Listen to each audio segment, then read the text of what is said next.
Here. How we doing, chat? Happy Friday. End of the week. Right on cue. Train, man. Love my new place.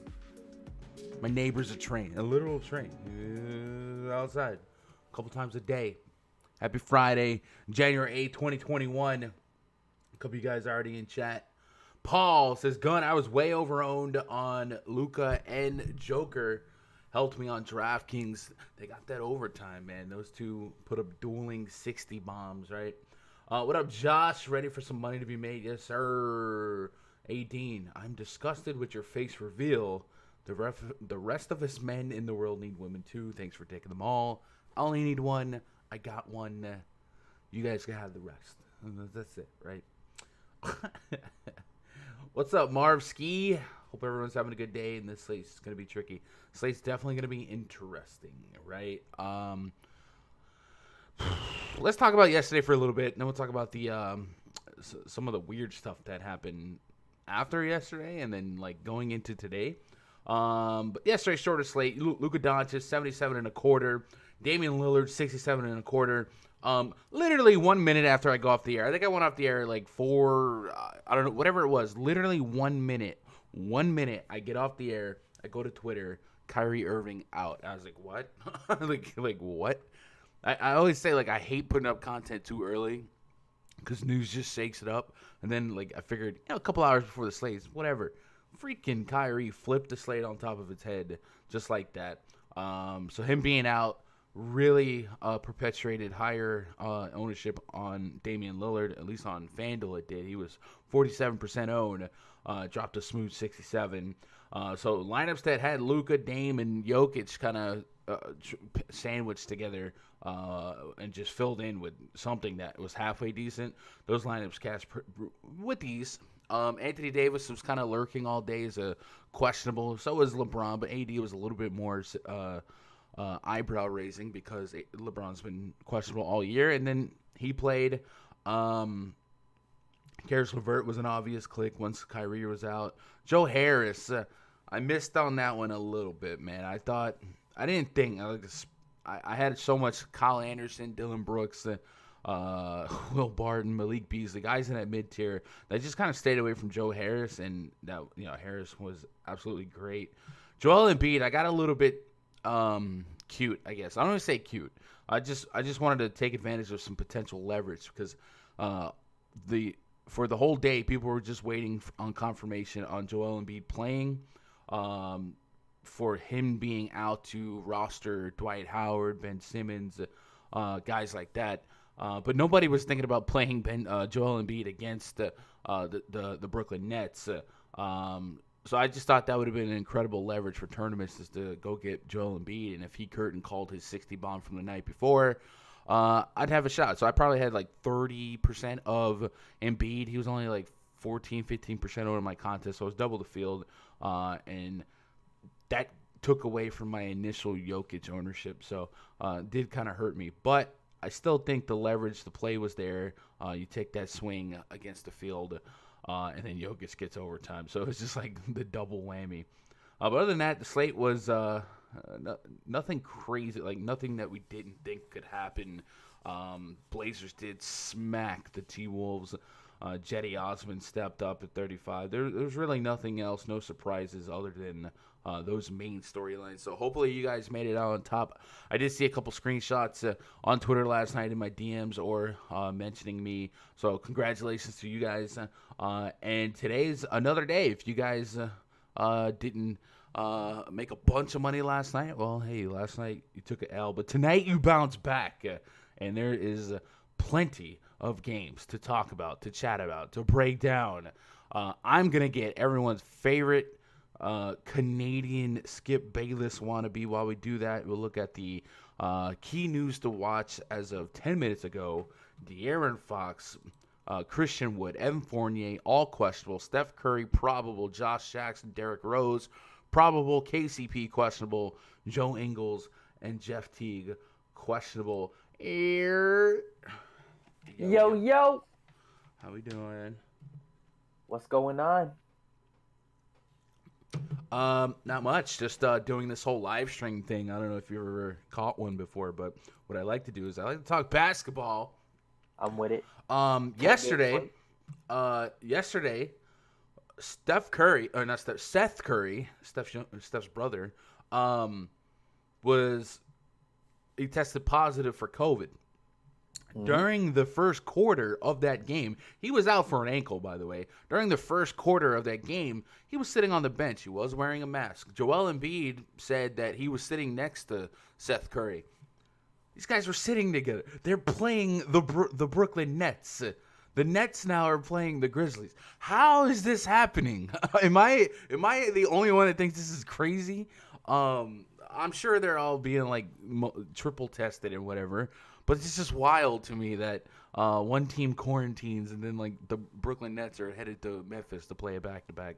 So I'm just saying watch out for maybe some news on that because that blows my mind. Yeah, I feel like if the game wasn't going to be played, it would have been announced by now. Yeah, 100%. I think so. Yeah, I guess everyone just tested negative, so it's like, all right, let's roll with it. What's up, Rashad? The Danielle shout out is real. Hey man, I gotta do it. What's up, Paul? 60% Levert today. I'm with it. Young Seer. Funny how Raj did his inner Kyrie and skipped the stream because of the events in DC. Oh no. What's up, Darren? Fighting for the people. 80 and LeBron so ticked off they lost. They finally not questionable. If Holmes is out, Bagley or Hassan, that's my best question. Holmes is not on the injury report anymore, so he's in. Yeah. I was hoping he was out, but yeah. What can you do? What's up, Crispy? How we doing, Chad? Happy Friday. Happy Friday. Lots of games today. So let's chop it up. Make sure I got all the screens ready. Let's open up a blank stat muse, right? Let's get a blank popcorn machine open. Yes, sir. We got the labs. Oh, we can close that. Hey, twitter.com/Kundecker Hit that thumbs up while we're at it, chat. Let's get some good vibes going. Let's move this. All right, everything is vibing. Everything's where it should be. Lots of games. Let's start it off. Game number 1, 7 p.m. tip-off. Back to normal lock time. I will say this. DraftKings players, there's only one game at 7 p.m., and it's a pretty boring game, right? The Suns and the Detroit Pistons. If you want, if you full fade this game, you can still get that CSV in before the next game. So if you X this game out of your optimizer, just know you can take extra advantage of late swap today and not feel obligated to have your CSVs uploaded. Just make sure whatever dummy lineup you have is full of players all from later games. Little pro tip, right? All right. Phoenix Suns at the Detroit Pistons. Project starting 5 for the Suns. Chris Paul, Devin Booker, Mikhail Bridges, Jay Crowder, DeAndre Ayton.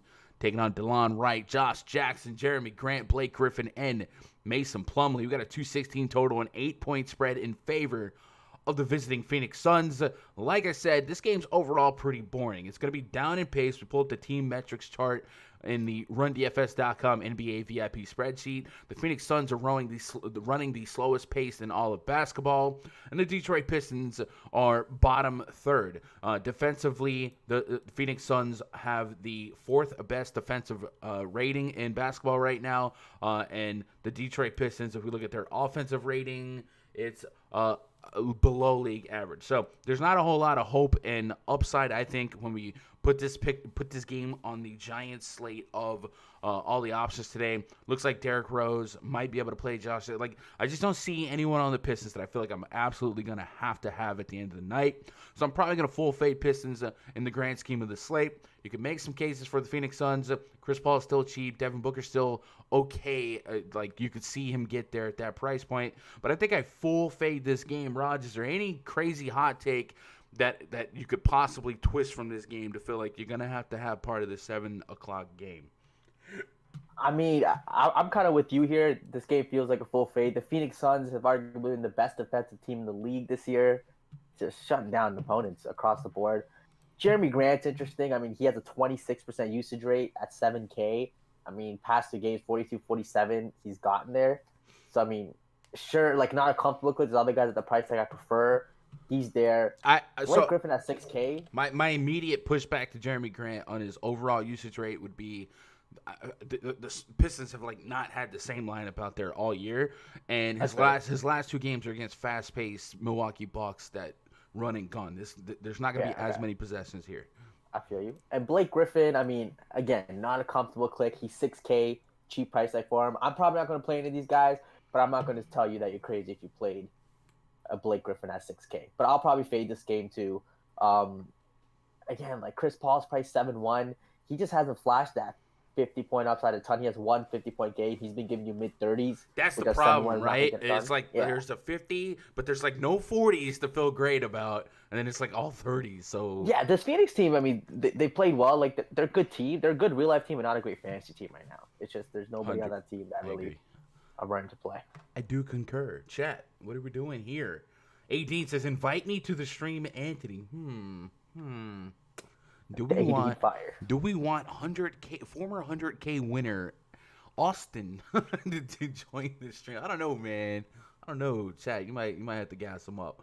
Invite me to the stream. Damn right. Okay, we're just gonna have a city council meeting live on the air. Maybe one of these days.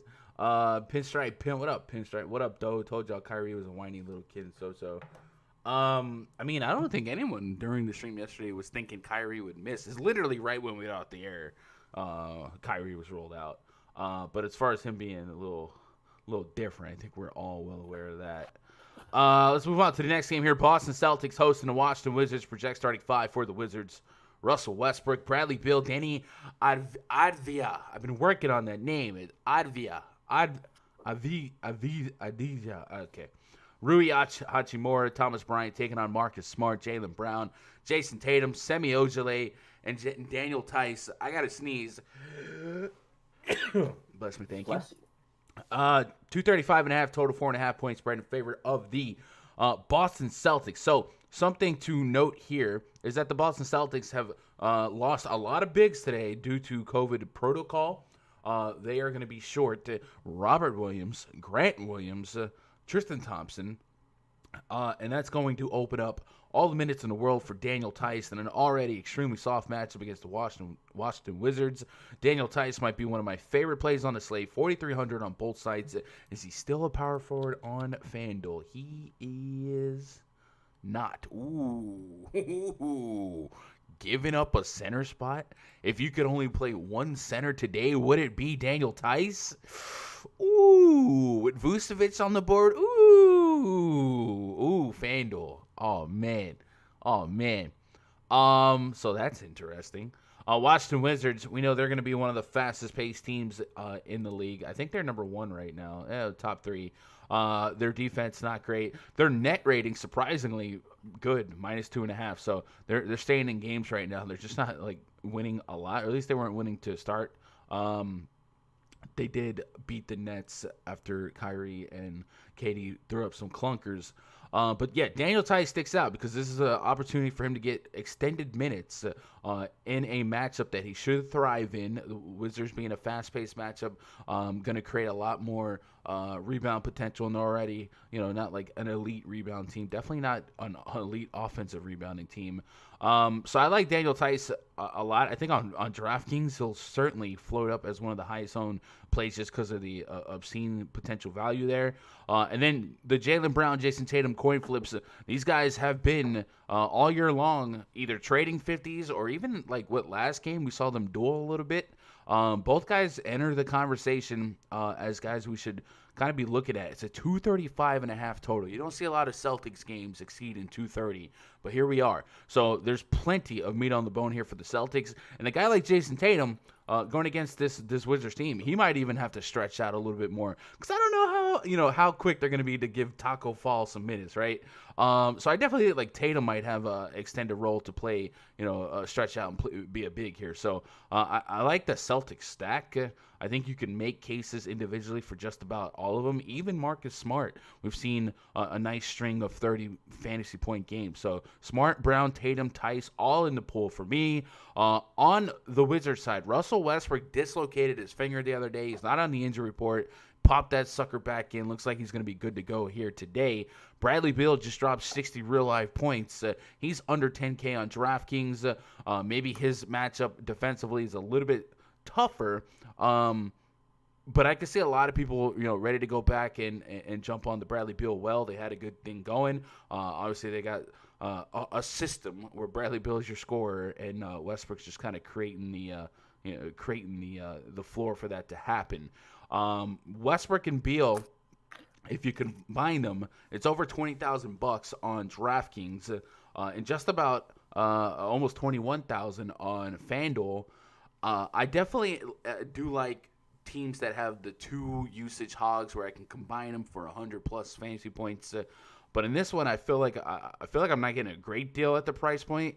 And in my head, if I didn't see this total, I would be worried about the matchup. But the totals got me salivating just a little bit. I don't know that financially we'll be able to game stack this game. But what are you doing with the Wizards? Are you running back Beal? Because he's expensive on both sides if you take out 60 real point, right? If he's 30 real points, he's an average play. Yeah. What are you doing with this game? What are you doing with the Wizards in terms of Westbrook Beal? Who do you have more of? I mean, I'll have a little bit of Westbrook or Beal, but no more than 10%. If that, I'm not that high on any of these Wizards players. I mean, yeah, they run a fast pace, but this Boston team, Marcus Smart back, I want to say he's better defensively than the teams that they've played.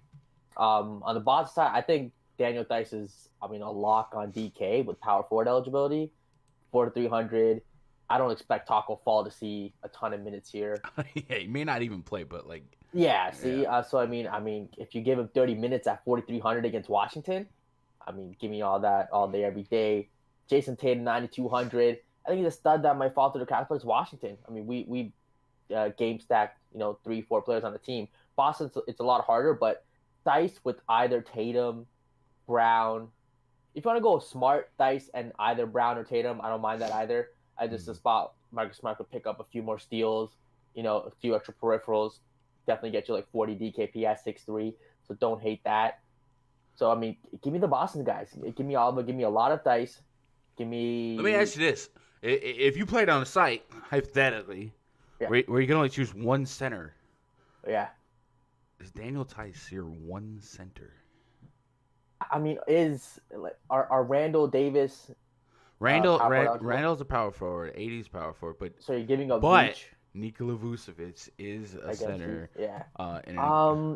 You know what? I think on a 10-game slate, there's other guys in that Vooch price range who can get you there. Same. I think Theis is probably the best value on the slate as of right now. Okay. At 4,300 against Washington with all those bigs out. I'm in agreement. Just double spot. Just ask. I'm with it. Yeah, I'm with it. Who do you like, Tatum or Brown more? Like 1v1. I think it's a coin flip. I think Tatum's obviously the better player. I think for me it's Tatum because I think the floor of peripheral is a little bit higher. I do think this could be close to a 40-minute game considering how short they are on bigs. Not that Washington's going to force you to play too big, Thomas Bryant. Tatum could play the 5 in this matchup. A few extra rebounds for Tatum. Yeah, a little bit more peripherals. But I also like Jaylen Brown in fast-paced matchups. I like that Jaylen Brown's 8K on FanDuel. And I don't mind Jaylen Brown and Tatum together, 8 and 9-4. I think you could make that work, and there's enough value. Yeah, you need both of them to get 50 bombs, essentially. And I would say it's not out of the range of possibilities in this particular matchup. Yeah. As a matter of fact, who did they play? The Heat last, where Jalen dropped 54, Tatum was close. Tatum dropped 42. Yeah, okay. All right, yeah. Maybe they don't coincide a lot, but in this matchup, anything is possible. Maybe with Smart. I don't mind Smart. On FanDuel, Marcus Smart is he's a point guard. Well, oof. At shooting guard, I might have had some more spots for him. Let's see. He's point guard only on DK too. Yeah, okay. I'll tell you what, there is room for shenanigans at point guard today. Kyrie's going to be out. Steph Curry is expected to play, but he's still got an ankle. Ja's out. De'Aaron Fox got hurt last game, didn't come back. He's questionable. So point guard actually might be a little bit more shallow. And LaMelo Ball versus Lonzo is fun, but he's 7K on FanDuel. I don't know if I'm getting there. It's getting a little overhyped. So I might actually play some Smart here, and I think Smart he's a smart FanDuel play. Talk about it. 59. I think that really come down to like the Fox news, right? Because then Halliburton becomes pretty chalky. Right. But yeah, he's a guy that can usually get the blocks and steals going for FanDuel, especially the steals. So 30-plus fantasy points for Marcus Smart, this type of pace, I could get down with that. Yeah, I can get down with that. So I might set a rule, right? If I'm doing some Boston stacks, I don't think I'll have a lineup that has, I won't specifically have 0 Tatum Brown combos. But I would probably set a correlation. Like if I'm doing some Boston stacks, I could do 3-man stacks. I'd probably do Smart, Tice, and then one of Brown, Tatum. And then I'd probably set a correlation rule to decrease overlap between Brown and Tatum. Because it does seem to be somewhat of a trend for them to not coexist for ceilings. Why am I talking with my hands so much today? But yeah. So that's probably where I would be there. Chat, what are you guys doing on this one? Curry was downgraded at 235 on FanDuel. So at 3 o'clock, Fantasy Labs tweeted that he's expected to play. So that could go either which way. You guys know about them Curry ankles, right? 18 says, Gun, I'm at my local Walmart and I have headphones in, and a mid-20s male walked up to me and said, "Are you listening to Gundacker?" I said, yeah, and he gave me a high five. Yeah, okay, buddy. Billy Brisbane, Bertans or Rui might pop in a good environment. Yeah, I could see that. I don't know if I'm gonna. If Davis Bertans is getting 30 minutes, there is a world where Bradley Beal's not taking 50 shots, right? And Davis Bertans is one of the most elite 3-point shooters. He's gotten 31, 33 minutes in the last 2 games. I could see that. I don't hate it. It just seems like a player coming off of a game, scores 50, 60 real-life points. They're going to let down the next game. It's natural. I think Marcus Smart, I don't know. Bradley Beal just had one of those games, right, where he just couldn't miss. They were down a lot. 9.7K, though, if we eliminate just the 60 real point game, 40s and 50s. Which is fine. Like 50 at 9.7 is fine. Yeah. I kind of want to feel where the field is at. He had 15 free throw attempts too. So I mean, look at those matchups. So, I mean, Brooklyn, Minnesota, Chicago.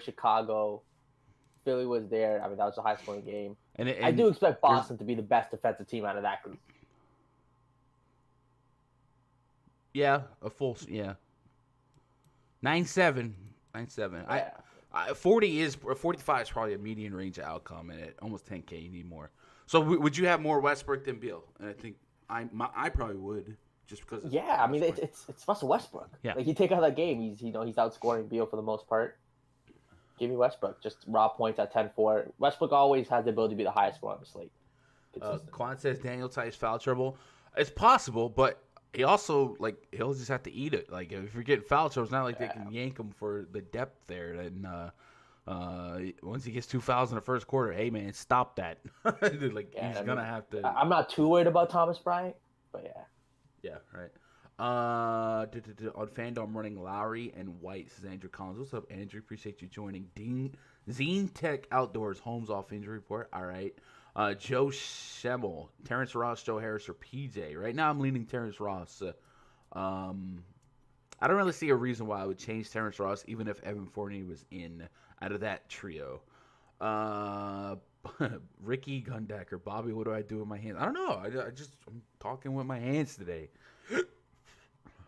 Next game on the docket, the Charlotte Hornets up against New Orleans Pelicans. Project starting 5 for the Hornets: Devontae Graham, Terry Rozier, Gordon Hayward, P.J. Washington, Bismack Biyombo, the Big Mac Bimbo, taking on Lonzo Ball, Eric Bledsoe, Brandon Ingram, Zion Williamson, and Stone Cold Steven Adams, owner of a triple-double this season in the National Basketball Association 2020. You crazy.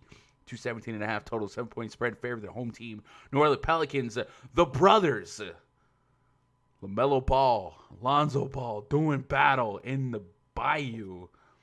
Should be fun to watch on TV. Fantasy-wise, LaMelo Ball is almost 7K on FanDuel, 6.5 on DraftKings. It's fun to buy into the hype, man. But, oh, man, that price is a little bit much for me.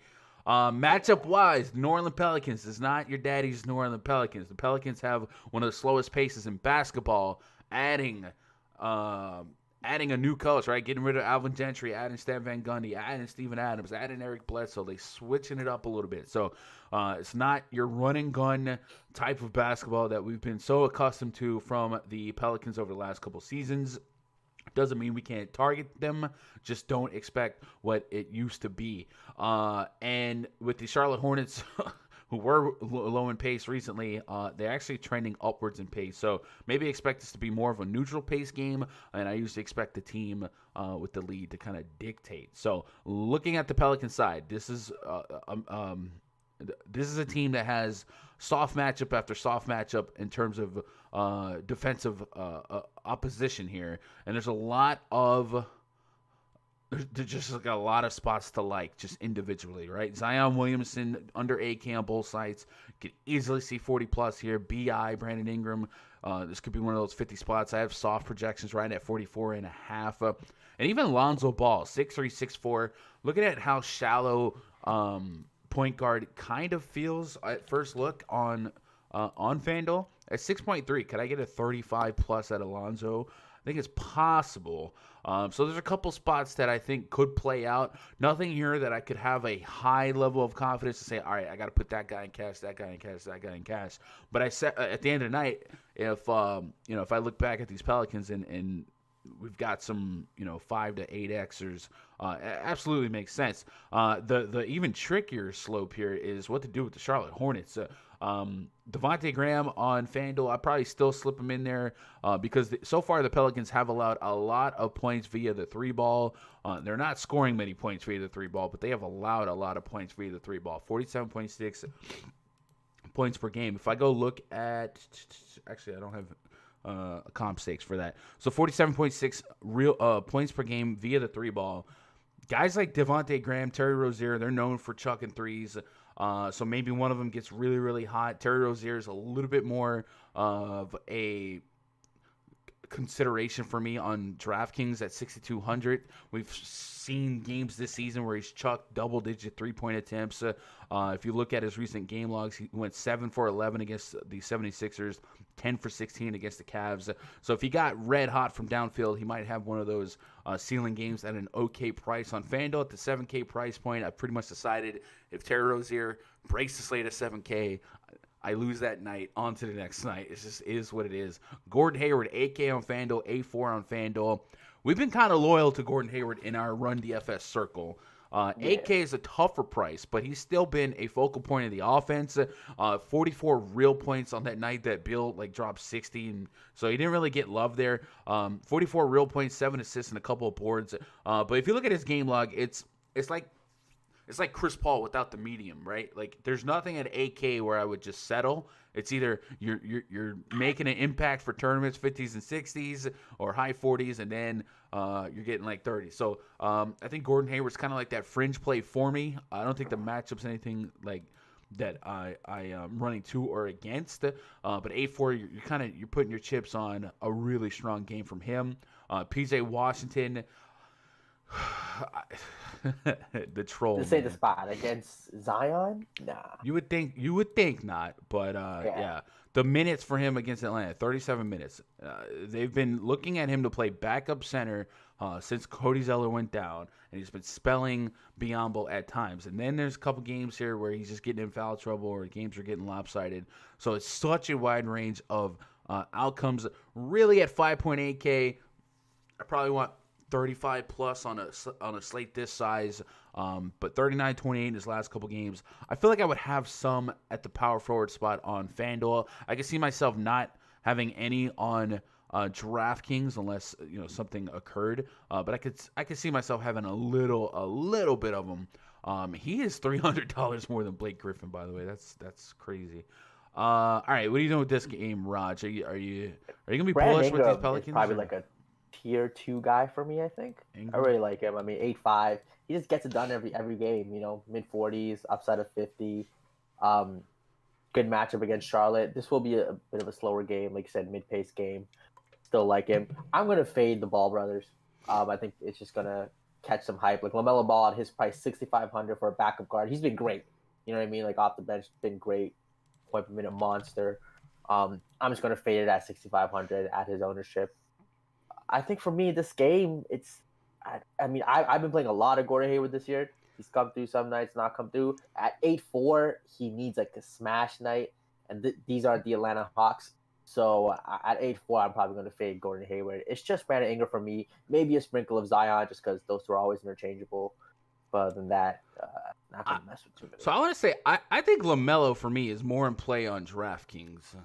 I don't think I would write him off that quick because he's so efficient so far in terms of fantasy points per minute. And I gotta believe, like, just for fun, like, you might get a little bit of extra run out of him. That's what I was thinking, though. That's what I was thinking. It's his brother. They're going to let him out. You know what I mean? Okay, but, like what is his I don't want to say what's his downside, but at 6,500, this guy's out here rolling 30s, right? 30s. At 6,500. Upside? He's still a backup guard. I don't know if there's any upside. The upside is 44, right? We saw it against Dallas. I don't know. I'd just say on FanDuel, I might end up not getting there just because it's 69. You don't get as incentivized, right? You're not going to get the 3-point bonuses. You're taxed more for turnovers, and the pointing is just a little different. So New Orleans is top 5 against point guards. They're top 5. Bro, he had 4 steals and 2 blocks against Philly. Ouch. I don't know. I have to see how many lineups I'd get to before I start clicking LaMelo, but I think on DraftKings he's playable for me. On FanDuel, I could see myself being out. Like, I think I'd probably roll with Marcus Smart over LaMelo. Smart against Washington. That's very smart of you to do. Let's go look at the live chat. Chioza's here. What up, Darian? Joe, Melton have any value tonight? Maybe, but I think we can get some more solidified, concrete stuff today on this slate. Josh says I'm on Zion and Hayward. Okay. I definitely think I think all of the Pelicans make sense individually. Like, we're not even talking about the fact that Steven Adams just had a triple double, and like, do we play him? I'm gonna put a lot. Hey, if anyone wants to make a bet, I'm gonna bet he doesn't triple double today. But yeah. Oh yeah, you're gonna bet that Steven Adams doesn't have another triple double. Yeah. What kind of odds do I get here? You tell me. You tell me what odds should I place to get some action. Yeah, okay. No, I mean, I'm not saying, I'm just saying. Okay, but like, is Steven Adams in play though? Like 6,300, take out the 10 assists, right? Double is a realistic range of outcomes. Yeah. The Charlotte Hornets front court usually a little bit more porous. I know Biyama's a little bit more of a solid rim protector, but I wouldn't. It's gonna depend on like the Christian Wood news.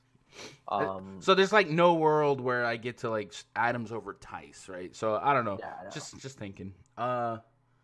Like boy, what up? See, like, yeah, man. If you're 29 likes, 147 viewers, man, y'all gas me up, man. Let's try and get to 50 likes before like I don't know the last game, and then we'll move it. Marvski, Blake 5,500. That's tough. Tournament maybe. Definitely, like, there's a world where Blake Griffin is an 8K player. It's just been so inconsistent lately. 26 minutes against Milwaukee, 19 fantasy points. It's just so. It's against Cleveland, 44 minutes, 48 fantasy points. Phoenix is just literally, like, the worst match. Like, they're such a good defense. Jay Crowder, get under your skin. There's a little bit of a history with him and Chris Paul, right?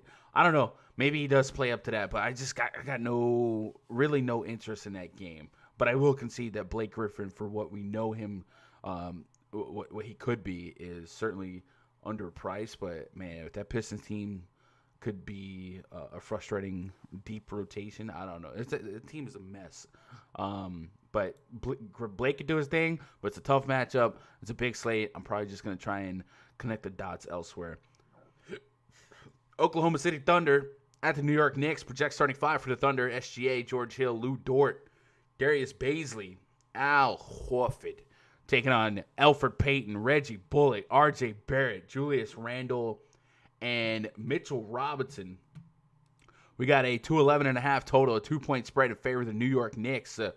The Knicks did sign Taj Gibson, but he can't play yet. I think I saw Nerlens Noel. I think he's off the injury report. So Maybe there's a little less minutes for a Randall or Mitchell Robinson, but it's not enough for me to worry about.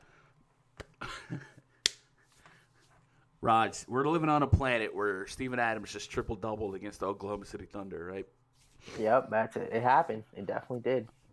Julius Randle actually does stuff like that, right? Yeah.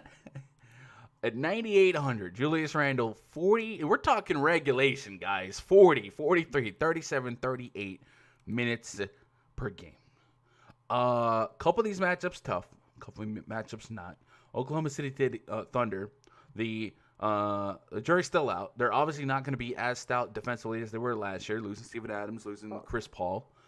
So far, defensively, they have a 110.3 defensive rating. That's 110 points per 100 possessions. That puts them in the league average category. Hey, I mean, is Julius Randle just like the linchpin tonight? Like Julius Randle is tier 1 core elite play. Guess who's giving up the most points to power forwards this year? Is it? It's the OKC Thunder. Check the run DFS chart. They're giving up the most points. This is a prime spot for Julius Randle, and I think that price tag is going to scare the entire world. So I mean, this screams tournament winning upside.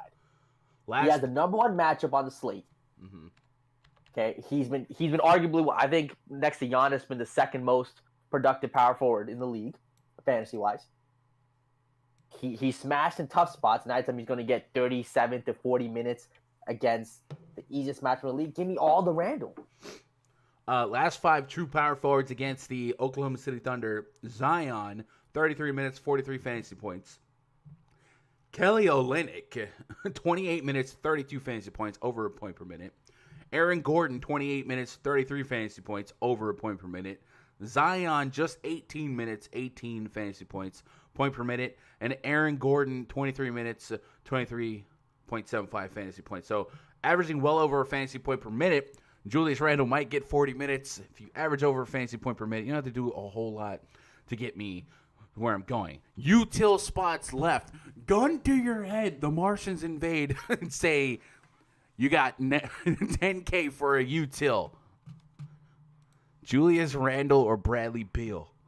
Julius Randle all day, every day, twice on Sundays. I want Andre Iguodala. I'm kind of with you there. Yeah, no, I just don't see the pushback on Julius Randle here. I'm a buyer. Everything shakes up well. And so when he has 4 fouls in 10 minutes, let's go. Rest of the Knicks lineup. RJ Barrett, another guy playing really deep minutes for the Knicks. 6,500 on FanDuel, 69 on DraftKings. Could he push 40? Certainly possible. Alfred Peyton is 55 on FanDuel, 65 on DraftKings. Because of the shallowness of point guard on FanDuel, Alfred Peyton might get me in trouble. But at 55, could I get a shot at 30 fantasy points? That's what he's done in essentially all but the Toronto game. Look, 29 or better in all but like his last one of his last 5 or 6. So on FanDuel, Alfred Peyton might still be just like a stocking stuffer option for me. But I hate to go overboard on Elf, but I probably will just get priced into it. So give me some Elf, give me some Julius Randle. Mitchell Robinson is still, I think, shot in the darky. I just don't know with Nerlens Noel back if there's a lot of logistical upside or a lot of logistical justification for me if I'm looking at a guy like Daniel Tice. But obviously Mitchell Robinson could give you that 30 bomb. And on the Thunder side, Darius Bazley, 6,700 on FanDuel, 6,200 on DraftKings, and SGA 7,978. SGA in his last outing finally gave us that 50 bomb that we've been waiting for. And he's still under AK. Are you going to have any SGA against the Knicks? I'm going to whisper. Trust, I mean, the pivot, he's not a comfortable click. Again, I mean, he finally got there, got that 50 bomb at his price. Is he going to do it again against New York? I mean, how's New York done against point guards? Bring up the run DFS to look it up. Point guards, New York. How y'all doing, New York? Okay, I mean, so they're not terrible. Where did I find it? They're not top 10 or bottom 10. This guy. Yeah. Okay.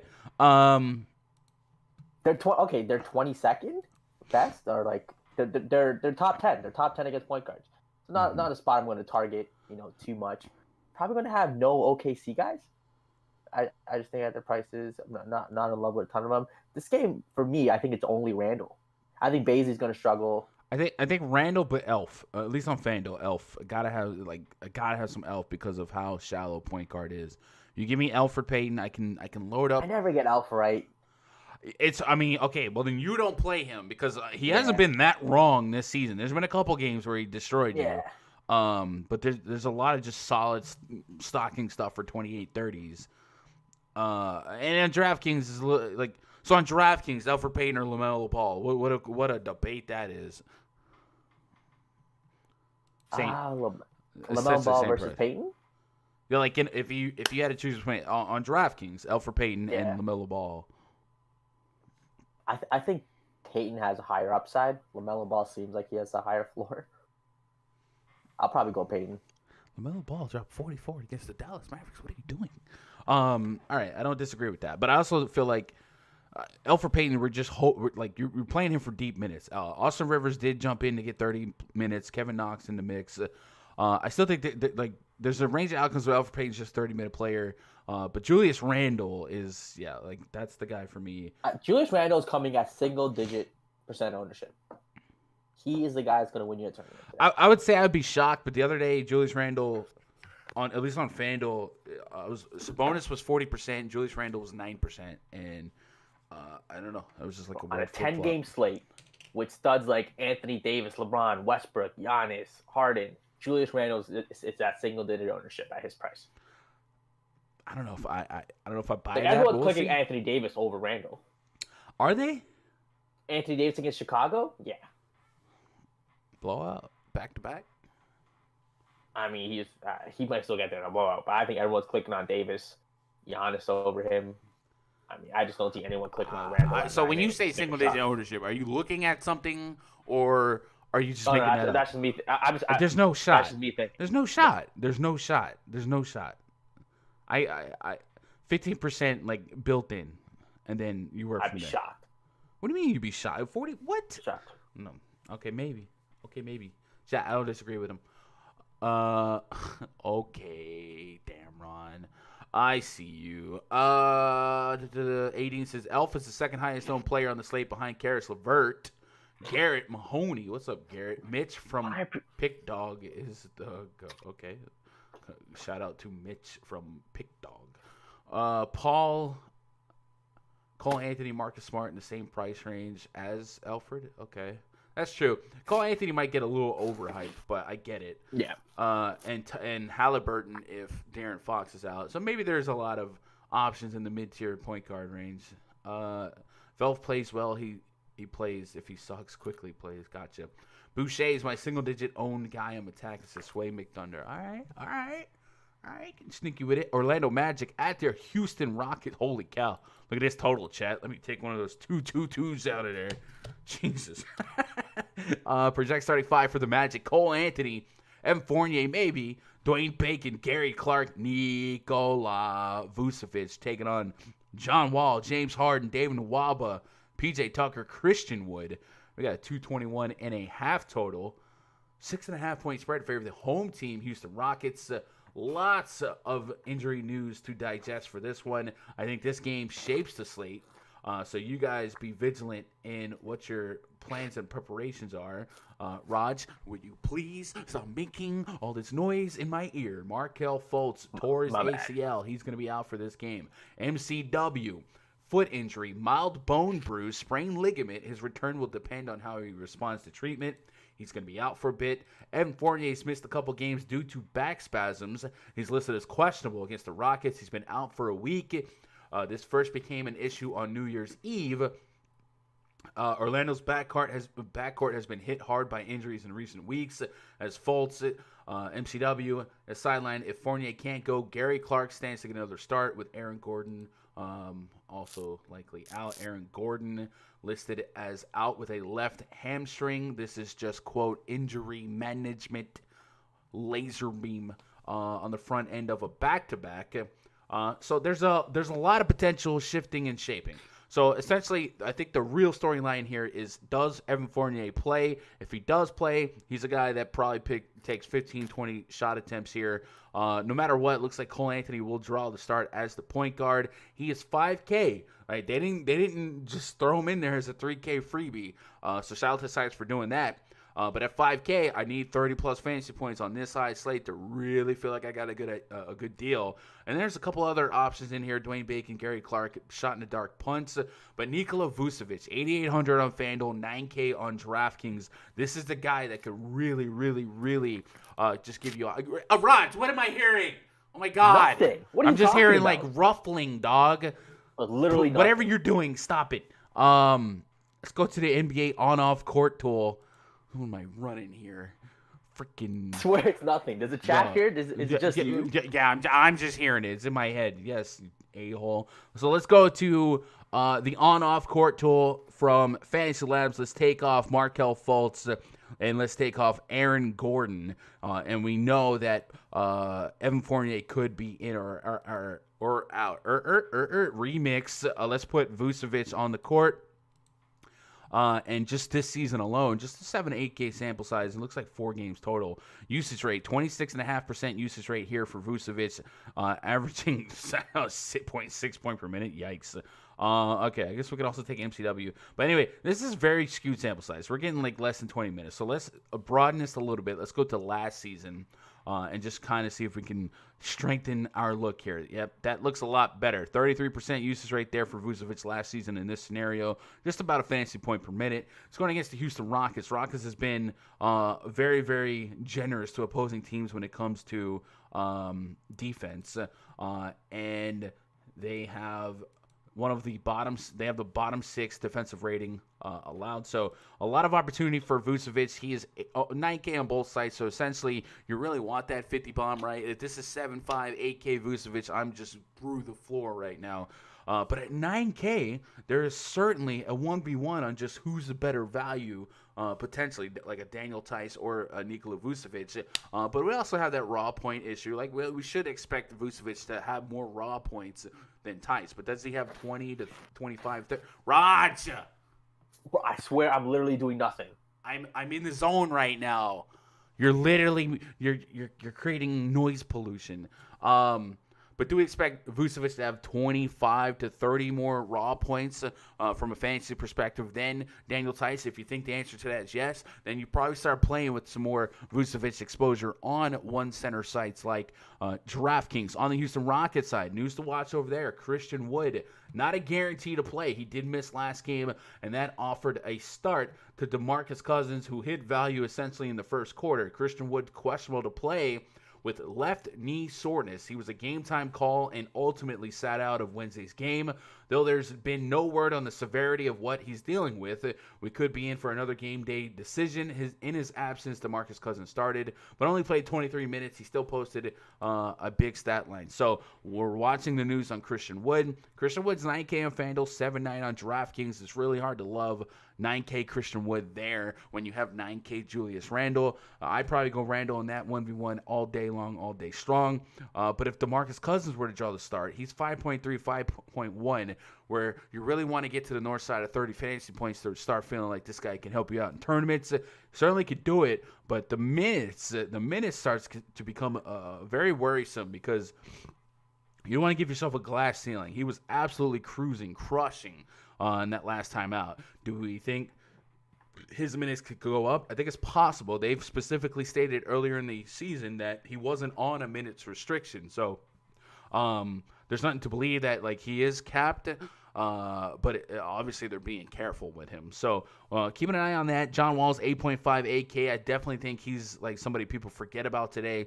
James Harden's 11.4, 11K. So far with John Wall, we haven't seen something that was something we had for 11.4K. So I can see Harden's ownership being very, very low, sub 15%. And then the Magic, man, Terrence Ross off the bench. So I think no matter what right now, I think Terrence Ross is a play for me. 5.7 on FanDuel, 6.1 on DraftKings. I need 30-plus fantasy points. Seems very likely in this matchup he gets that, especially if the Rockets are playing with a lead, and the Magic need a scoring unit out there, I think they could put T. Ross out there to kind of take over. I think T. Ross is a good play okay now, but if Evan Fournier's out, T. Ross is close to tier 1. Yeah. Okay. I guess I'll preface this by saying I'm just going to make lineups now, expecting Forney to be out. Vooch, tier 1 lock. Ross, tier 1 lock. You start every lineup with those two. Throw in Daniel Theis, DraftKings. Great way to start. Cole Anthony, I don't fully trust. He saw 32 minutes against Cleveland, got you 18 fantasy points. I mean, could he get you 30? Sure, a great matchup, but, still a young guy, so I'm not in love with him at 5K, but I think you have to have some of him just because they have no other point guards on the roster, especially if Fournier's out. If Fournier's in, I think you probably want to play some Fournier. He might be kind of their de facto point guard in some instances too, because Ross really isn't a point guard. So, Vooch is definitely a good playmaker, so you can rack up some assists. Give me all the Vooch. Give me all the Ross. If Fournier's out, if Fournier's in, give me some Fournier, Ross, and Vooch. If Fournier's in, I might just stay away from Cole Anthony altogether. Okay. I think Cole Anthony's fine. I just think the price, maybe we take the top off. He's yeah, exactly. Yeah, the price bump isn't fun. Markelle Fultz probably would be 5.5K today, right? And he would exactly. just be meagerly owned. So I don't know that I'm jamming it in, but he'll be in the pool, right? He falls. And with Cousins, the minutes, if Wood is out, the minutes were a little worrisome. I don't know why he should have shot 30 minutes last game. So I don't expect him to be, to give you 40 fantasy points in 23 minutes again. That seemed a little unsustainable. But this matchup, your mic is so garbage. Yeah, sorry. But yeah, that's a little uncomfortable. I want to see where his ownership comes in at, because you got the price by the 5-1-2, so you want the 35 to 40 in tournaments. But yeah, no, still gonna play him. If Christian Wood is out again, guys like Nwamba saw 37 minutes. Are you going to him as a value guy? Nwamba likely starts no matter what. That's not really contingent on Christian Wood. That's because Daniel House is out. PJ. Yeah, nobody else. I'm probably not playing any John Wall or James Harden. All right, let's go get caught up on the live chat. Antonio says, I'll take the under on 2,220. Yeah, probably a little under. Andy the Great, Halliburton, if no Fox, for sure. I probably would prefer Halliburton to call. I don't know. That's not a concrete statement. Paul Rogers eating cheese like mice. Yeah, I don't know what his mic was doing, but it was annoying. Does Birch pick up minutes here? Is cheap on FanDuel? So we've actually seen Birch start in some instances in the past when Aaron Gordon was out. I think that's still a range of outcome considering this matchup and considering that Evan Fournier might still be out, because if Fournier's out, I don't know if they'll start Gary Clark in lieu of Fournier. I think that's what they did last game, but that involved Aaron Gordon moving to the 3 and Clark at the 4. If Evan Fournier's out here, they got James Ennis. James Ennis might be the sneakiest play on the slate, right? He's been a guy that could stuff the stat sheet in the past, so maybe James Ennis would draw a start. Ennis? Hold on. 3K. I get the 3K punt, but don't act like James Ennis has done that before, though. Relax. But that's just guessing what they could do with this lineup. If Evan Fournier's out, do you put 3 Orlando guys? If Fournier's out, you have to start Terrence Ross. You have to start Terrence. Oh, you have to 100%. But do you put 3 making a script? It's minimum 2 to 3 Orlando guys. It's Houston. Maybe, but I don't know. Like I was saying, Aaron Gordon was playing the 3 and Gary Clark was playing the 4. So if Gary Clark, you take Aaron Gordon out, and if you continue to, Gary Clark's going to be there now. Are you going to go big with the Birch Clark lineup? Probably not. So yeah, I don't know. I think James Ennis would have to be introduced into the lineup because it's already a small lineup. And Tony says Houston's so odd. Their defensive rating stats are bad, but when you watch them play, they all have active hands on feet, create a lot of turnovers, offensive fouls. Yeah, I think they also just have more possession. So defensive ratings usually based on 100, a per 100, and their games usually, actually their pace is 99.6. Well, maybe not. Thoughts on Birch? So I don't think I would play Kim Birch, but he could draw a start logistically if the right things happen. Dameron's really trying. You really trying. I respect it. You're really trying. Lorenzo Robinson. If Fournier plays, that's one of my locks. I think he would be the ball handler.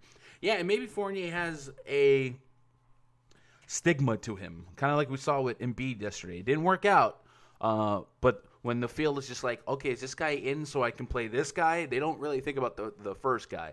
So maybe Fournier just will be an obvious in hindsight play, and all we were watching for is if Fournier's in so we can lock in Terrence Ross or Cole Anthony. If Fournier's in just regardless, like without a Gordon or a Fultz or something like that, we'll go back to his on-off court tool. Evan Fournier last year had a 32.6% usage rates, only 70 minutes of sample size in this scenario, and was a fantasy point per minute. And is often, so there's plenty of merit to playing Fournier. He's got some hellacious back spasms. I get back spasms, and it interrupts my sleep, and then I wake up like nothing happened, man. This guy's on a whole new level with his back spasms. It's been 9 days now. Hopefully it gets better, man. Not playing Jordan Bone, Darian. We're not doing that. Heard they were probably going to postpone the Nets game tonight. So I haven't heard that, but I would at the top of the stream, I led with how is it playing, considering the tracing. But I haven't heard anything. If you guys have like a reputable, I don't know, a source or something like that, definitely keep me up there because that was something I was suspicious of. But I don't see anything like. If there's no news, I just assume they're playing. Just like we waited on Joel Embiid news. No news, he's playing. Aideen says, I'm just playing Halliburton and keeping him if Fox is out, and if he's in, I'll play 5.2 Buddy Hield again. All right, so that's a good pivot swap. So basically you're saying you want Halliburton over Cole Anthony. Cole Anthony's usage rating with the Stars. Cole Anthony's going to smash or just fail? I don't know. So, Billy, I think the usage ratings and all that stuff, considering who's could be on the court, off the court, like there can't be many minutes of Cole Anthony, Fournier, Vucevic, no Gordon, no Fultz. Like I don't know that's like that there may not even be a minute of that. So, I would be a little bit cautious with overreacting to short sample size usage rating. Like I just said with this Fournier thing, 32.6% usage rate, it's only 70 minutes. That's not very much sample size. So. Be a little cautious and just be more like, it's the Houston Rockets. They need to score ball. With no Fournier, do you tier 2 Cole Anthony? I would assume you tier 1 Ross and Vooch because you know they're going to be the scorers. Someone's got to pass on the ball. I'd probably tier 3 Cole Anthony. But I would also, I don't know if I get to tier 1ing Vooch or not, man. Because stop. No, listen. I can only play one center. And I think Daniel Tice could be in a 7K spot today. Yeah, that sounds like a FanDuel problem. Shout out DK. Yeah. I get that. Yeah. On DK. So on DK, it just seems like. But but also like logistically, if your process is like mine, you just have a bunch of tier 1s, you already have Randall committed as a tier 1, right? Like you can't have this many 9K tier 1s. So I'm on the Vooch train, but you gotta be. You got to think it through. Let me plug in Vooch in this. Let me plug in Randall. Let me plug in Ross. Still got some salary to work with. How much salary? Well, hold up. I just plugged in Vooch, Randall. I'm getting in Thies in here. Then you're left with 53. Let me plug in Ross at 6'1". I got 5,200 left. So you're happy with that? You're happy with just 52 across the board? I mean, okay, then I go to Brooklyn, right? And I got to throw in Karis LeVert. We just said, what if you got to throw in Karis LeVert? Okay, yes. Now I'm at 4,400. Yeah, you're dead. Stop. I'm not dead. There's other value guys I can go to. Okay. All right. That's perfectly fine. I mean, look at it's amazing lineup. I get it. Like, if I took out one of Vooch or Randall, you got 58 to work with. It's a little easier. But lineups with both those guys, with Ross and the other guys, it's fine. The Utah Jazz at the Milwaukee Bucks. Project starting 5 for the Jazz: Mike Conley, Donovan Mitchell, Bojan Bogdanovic, Royce O'Neal, and Rudy Gobert. Taking on Drew Holiday, Dante DiVincenzo, Chris Middleton, Giannis Antetokounmpo, and Brook Lopez. 231.5 star total. 4.5 point spread against in favor of the Milwaukee Bucks. Utah Jazz on a stretch of 6 games in 9 days. Had a very bad weekend in New York, or a couple days in New York. Brooklyn and New York Knicks holding L's. So now they have 1 day of rest to take on arguably the best team in the Eastern Conference, the Milwaukee Bucks. This is a this is a fire and ice, right? Unstoppable force, immovable object in terms of pace. The Milwaukee Bucks perennially going to be a top team in pace. Right now they are top 5, and the Utah Jazz are bottom 8. So they're going to get more possessions for the Utah Jazz, and the Bucks might get more minutes in a competitive game. You might get 4 quarters of Giannis Antetokounmpo if you believe in the spread. He is 10.9K on DraftKings, 11.2 on FanDuel. I got him for 35 minutes just because of the spread, and 35 minutes of Giannis Antetokounmpo in soft projections will always spit back over 50 fantasy points because he's like a 1.5 fantasy point per minute monster. He's nuts.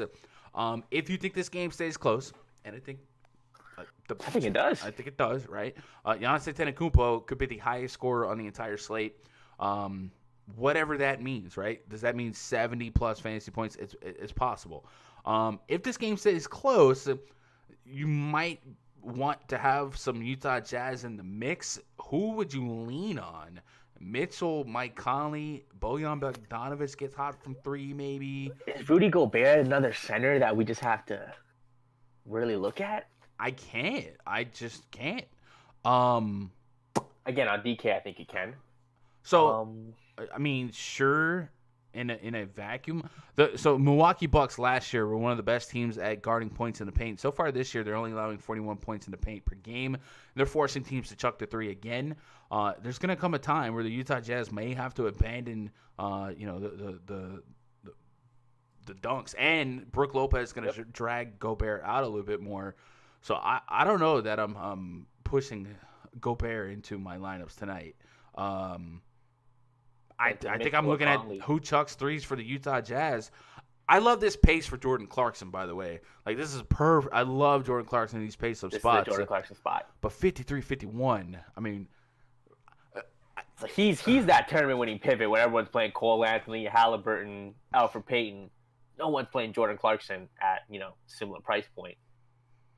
Yeah, I can see if the sentence was Jordan Clarkson has more fantasy points than Cole Anthony, I could see it considering the spot. Yeah. All right. Yeah. What are you doing with Conley Mitchell? When it comes to those two, it just seems like this year it's just a coin flip. I mean, the games that Conley gets, those high assist numbers and gets 15 real life points or more, he's going to get you that 40 DKP or more. And other times, Mitchell probably needs 30 real life points to get there. This is the match to do it. I mean, if they're going to keep pace, him or Jordan Clarkson has to get you 30 real life points. So I'm going to have some. How many? In every Giannis line, I will have either Mitchell or Conley. I don't think that's smart. Really? Really? Why? In every Giannis line, you're going to dedicate 7.6. I want to have at least one Utah guy. Yeah. I think that's dumb. This isn't football. We don't have to run it. We don't have to run it back. But you're not. So basically, you're saying if Giannis drops 70, then Mitchell at 7.6K is a tournament winner. I don't think that. I don't buy that. Because Bogey could get hot from 3. Clarkson could pick up some slack. The Utah Jazz could still just be average plays. I would not set a rule to handcuff Giannis to anybody. Especially, like, what is Karis LeVert? Like, you're telling me you're willing to give up some Karis LeVert to have some Mitchell to correlate with your Giannis and Antetokounmpo. I think for Giannis to hit his ceiling this game, I don't think would have like, is that I don't think that's I don't agree with that at all. So you think this game would just stay close if all the Utah guys just do fine and keep it close, like one guy doesn't. This is not a like one head ship like the Utah Jazz. No, I hear you. Bogdan, I guess, is interesting too, because he's coming off of 2 really poor games. Probably won't have any ownership, and this is a spot where he could rack up the peripherals and real life points. Yeah, my heart wants some Jordan Clarkson, but the price doesn't leave a lot to inspire me. Let's get caught up on chat. Yeah. Where's Raj's camera at? Says Josh Jennings. What's up, Josh? I set it up one day. Living with Damron. Raj can't use his camera. It's against the rules that his agent gave him for his record deal. His camera ain't the one. It ain't the one. That's a good one. I like that. And Tony, Jalen Carter coming. Is it me or has Mitchell not had a game yet? My train agrees. Yeah. I mean, it's been kind of the talk of the town, right? Is Mitchell? So at the this train is so annoying. At the beginning of the season, Mitchell was looking to do some more ball handling with Conley, and then it just seems like Mitchell's not built like that. So Conley's been more of a pure point guard. Joe Ingles, a point guard off the bench. So I think a lot of those big Mitchell games that a lot of you guys are fond of remembering from yesteryear, or just when he was the focal point, like when he had to, when Conley was down or limited, like it was Mitchell for 37, 38 minutes. And I don't think that's the case right now. There will be big games, but I'm not, like I said, I don't think I have to force an 8 to 7.6K Donovan Mitchell to correlate with the Giannis, right? Gun, your beanie's fading into the background, so it looks like you're fading out of reality like Rogers takes. Ouch. I could see playing at least one of Bojan, Clarkson, Conley, Mitchell, and Giannis lines. Like, yes, I would like, if I was going to force a correlation, I would probably maybe look for a more consistent three-point shooter on the Jazz. And we know Bojan can get a little hot. We also know that Donovan Mitchell likely draws a lot of the Drew Holiday attention. I don't know. I'm just not as stoked as others to believe in Mitchell just yet. Clarkson's the guy for me. Guapo World. I hope you're right because you effed me these last 2 times. Psych. Just kidding. You want me an easy 2K. Well, I'm glad I could help, Guapo. Congrats on the 2K. Let's move on to the next game. Well, okay, before we move on, is there any merit in any other Bucks other than Giannis? Because if this game stay close, we've seen Middleton troll the world with 50 bombs. No one's going to play him today, 7'4", 8K. Drew Holiday at 6'6". Plenty of meat on the bone, Yeah. Meat on the bone there. Don't hate it. Middleton at 8K, I'm probably not getting there. The price tag is just a little high for me. But I think Drew Holiday could be sneaky. I wouldn't be shocked if Drew Holiday is in a winning lineup. Again, ownership really low. At 6'6" on DK, when everyone's like going after, like, I don't know, LaMelo or whatever. There's a shot there. Yeah. Yeah. Young C, in my car, heard a train and looked around. Yo, well, I'll never forget. I was in Dallas. I was driving on, I think it's 635, and I'm blasting music, bro. Like, this is my younger years, so I probably had like Jeezy or something on, and the radio, like, you know how the radios do these like transitions, and they'll use like the I don't know, just like funky sounds transitions. One of the transitions that they did was like a helicopter landing on your car, and when I was swerving, looking, literally thought a helicopter was landing on my car because I had the volume so loud, bro. I almost died. Like, that literally threw me back. I wanted to call and be like, yo, that ain't cool. So my bad if the train got you distracted. One of those. What's up, Damien? I'm here today. Let's effing crush. Been killing Yahoo. I heard the other day. Follow Noah on Twitter. He has a YouTube channel. He kills it. He said that DeMarcus Cousins was bare bones min price on Yahoo the other day and only 60% owned. So Yahoo might be a little soft if 40% of the field. Just stay off of that, right? Any Bobby Portis. So Bobby Portis is probably someone I would chase if I thought the game was going to be a blowout. But even then, at his price point, I can look at a Daniel Tice and just kind of feel like a logistical swap over to Tice is the better move, considering how short the front court for the Celtics are, right? Josh Clement, how about Baisley or Boucher? I don't really have either. I don't have my finger on either one of them just yet. We're going to talk about Boucher here in a minute, but Baisley. Yeah, Baisley's had a couple good games. Not running to play him. I get it, though. Yeah. Damien says thoughts on LaMelo. LaMelo, somebody I understand on DK. I probably will be very light, if at all, on FanDuel, but it's fun. It's fun to play him and get behind the hype in that game specifically, right? Lonzo versus LaMelo. What if Lonzo just locks up LaMelo? Brooklyn Nets at the Memphis Grizzlies, maybe. All right. Is there anything other, like, nothing else has come out about this game, right? Chad, if you guys didn't catch the beginning of the stream, or if you guys didn't pay attention, Seth Curry popped positive for COVID. Seth Curry spent the first quarter of yesterday's game on the bench. He sat next to guys like Joel Embiid. Embiid is starting a self-quarantine to protect his family. But Curry wasn't out for the game yesterday because of COVID. He was out for an ankle. So the fact that he was, like, on the bench with his team and that team was actively playing against the New York Nets, it just blows my mind that this game seems like it's going to happen. So I'm still like kind of hankering. I don't know if they've done like a bunch of tests today and they're waiting for results, but it just seems very, very outlandish that there's nothing interrupting this game from happening when a positive, tested guy was amongst these active players who were playing against other players. It just that's so crazy to me. I'm not a doctor, I'm not a scientist, whatever. But keep an eye on that. I would think it's still a range of outcomes that something crazy happens if one net pops up. We'll see. Kyrie's still out for personal reasons. KD's still out. Project starting five for the Nets: Karis LeVert, Bruce Brown, Jeff Green, Taron Prince, Jared Allen, taking on Tyus Jones, Dylan Brooks, Kyle.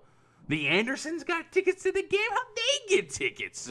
Brandon Clark, Jonas Valanciunas, 218s are total. 1 point spread in favor of the home team. Memphis Grizzlies, both teams on night two of a back-to-back. Last night, Colin Anderson, Dylan Brooks, they were not the one. Killed me.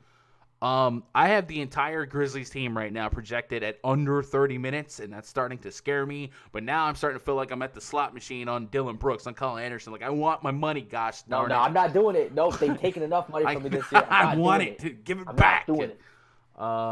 Brooklyn Nets, Karis LeVert, 7.4K, 6.8K on FanDuel. If the game plays, Karis LeVert, Tier 1. He was 70% owned yesterday. Absolutely crushed it. There's really no reason to push back. The price point's not enough for me to get away, especially on FanDuel. I would have to Tier 1 that. So we're talking already, Raj. We're talking LeVert, Randall, 100%. Vooch, and Tice as 4 Tier 1s on DraftKings, and you're happy with the salary remaining. Cool. Brooklyn Nets yesterday, we also saw Joe Harris step up, show out. And that made a lot of sense in retrospect. He's probably their second highest shot chucker when you think about the ins and outs pre-flop. So I'm okay with going after him. I think at 55 on DraftKings, a lot of people could get trepidatious because there is guys like Terrence Ross, like Cole Anthony, like Tyrese Halliburton. There's plenty of pivots. And Joe Harris, like I said, is usually going to be more of a scoring-dependent guy. Timothy Luwawu got there in the fourth quarter. What are you doing with this game? So, much like the Grizzlies, the only guy I got for over 30 minutes on the Nets right now is Karis LeVert. So, at a 218 total, outside of LeVert, this game could just exist, right? Like, there could be guys that you don't need. This is the Jared Allen smash spot. Think so? He's the guy who I take out. Why? Tell me why. So, the Grizzlies are bottom 5 against centers. Back-to-back for DeAndre Jordan, so I expect maybe he won't see as many minutes. Jared Allen, it's just a great spot. When he gets the minutes, he's there. And last game, he saw 28. If he sees 33, 34 this game, he should smash at his price. Grizzlies are giving it up to centers. Have you looked at who the Grizzlies have played in the last week? I'm put context in that. I just kind of looked at it. Put context in that. God dang it. All right. Andre Drummond, Anthony Davis a couple times. Okay. That'll make any Davis team plays bottom. The 4 too. I mean, is Davis in that? Yes, he's considered in that. Okay. And then Biyombo did drop 37 and 29. So Jared Allen's good too. Every time Jared Allen gets a minute, you're gonna gleefully play 7K for Jared Allen. Like you just I like said, the Karis LeVert Jared Allen combo. Both get you 50 plus. I'm excited with that. What? LeVert and Allen get you 50 plus fantasy points is what you're saying. LeVert and Allen will get you 50 plus fantasy points. Bro, that might be the dumbest thing I've heard since the last dumb thing you said. Okay, 45 plus each at least. But I'm thinking 50.